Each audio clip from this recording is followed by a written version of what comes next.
it's been in the headlines, of course, for a couple of days now. It's on the front of the Sun and the Star, I think, this morning. Barbara Windsor and that statement about her Alzheimer's diagnosis, and it has brought a lot of extra attention to this disease, this condition, which is why it's been made public, really. So that is our talking point today. What is the best way to help those who are affected, not necessarily clinically, but in terms of our understanding and how society performs in all of this? Let's talk to the Chief Executive of the Alzheimer's Society, Jeremy Hughes, and consultant neurologist Paresh Malhotra. Gentlemen, good to see you both. Jeremy, can I start with you? It's a very personal thing to have splashed all over the newspapers, but we know that Barbara Windsor's husband has done this for a reason. Is it something you welcome? Yes, it is. I think one of the things we've learned over the years is people need to be given permission to talk about a family member having Alzheimer's disease or one of the other forms of dementia. If you bottle it up and keep it to yourself, then you never get the support that Alzheimer's Society can provide. You never get the support from the NHS that you should be getting. So getting it out of the shadows, saying it's a disease, it's not your fault, it's not a natural part of ageing, it's a disease that we can do something about in terms of supporting people better. We can do more research to find a cure.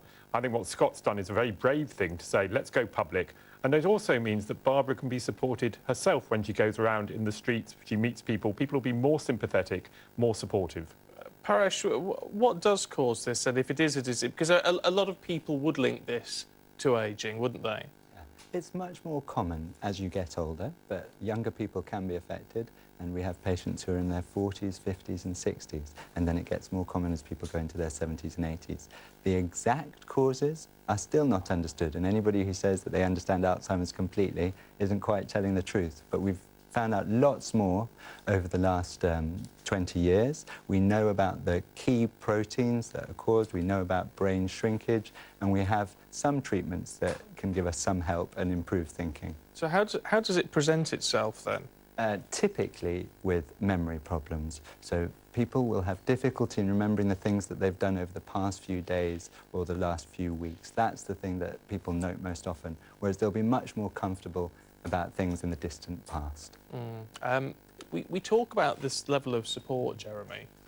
How do we, as people, you know, who have no connection with Alzheimer's at the moment in our lives, how do we show support? Because I heard an argument once of saying, you know, if someone is getting confused or making a mistake because of Alzheimer's, not to correct them, not to say, oh, you've got this wrong. I mean, do we have to sort of allow ourselves to be taken into their world to an extent? To some extent, yes. I think the important thing is to give people time and space to be who they are. So we've now got over almost 2.5 million, 2.4 million people who've become dementia friends. They're people who've been through an awareness programme that we run that anyone can do in their local community. We have about 1,000 people a day becoming dementia friends. Wow. And that helps people just be a bit more sympathetic and to know that you have to go at the pace the person with dementia wants.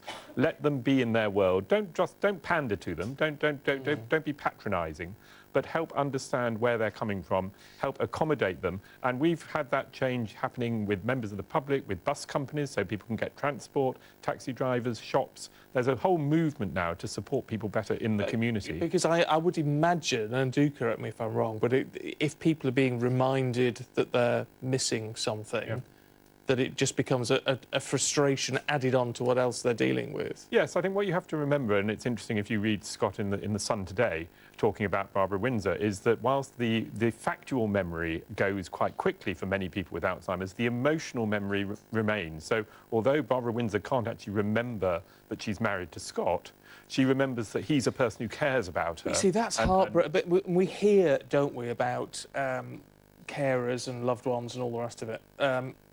That's extremely difficult for someone in his position to, you know, when your partner or your parent or whoever it may be doesn't quite remember who you are. Well, I think that the important thing is that they remember the kind of person you are. They remember that you are somebody who cares about them, somebody who is emotionally connected to them. They may not remember the fact that they got married to you, but the emotional connection is still there. And therefore responding to that and making people feel loved and wanted is absolutely vital. In terms of the research, Paresh, I mean, where are we in terms of heading to... I mean, are we somewhere along a road of making progress here? Yeah. The question is who you listen to about how far we are along that road. But I think it's very important that patients and their families know that there are trials going on all the time at most hospitals and in primary care at GP practices as well. So by participating in that as well and taking part in trials and research, we'll get there faster. And we should get there in the next 10 to 20 years, but you can't predict exactly when. Let's hope so. Well, look, Barbara Windsor is a national treasure, and if this is her legacy of raising awareness of this, and you know, all credit to her and Scott on that. Thank you both very much indeed. Get information on Dementia Friends from where, Jeremy? Yes, so you can go to the Dementia Friends website, which is dementiafriends.org.uk. You can also go, if you're having concerns about Alzheimer's and dementia in your family, then go to the National Dementia Helpline that we run. It's there to support you, to give you the help, or go to our website, alzheimers.org.uk. So there's plenty of support available. Please talk about it. Please come and ask for help, because that makes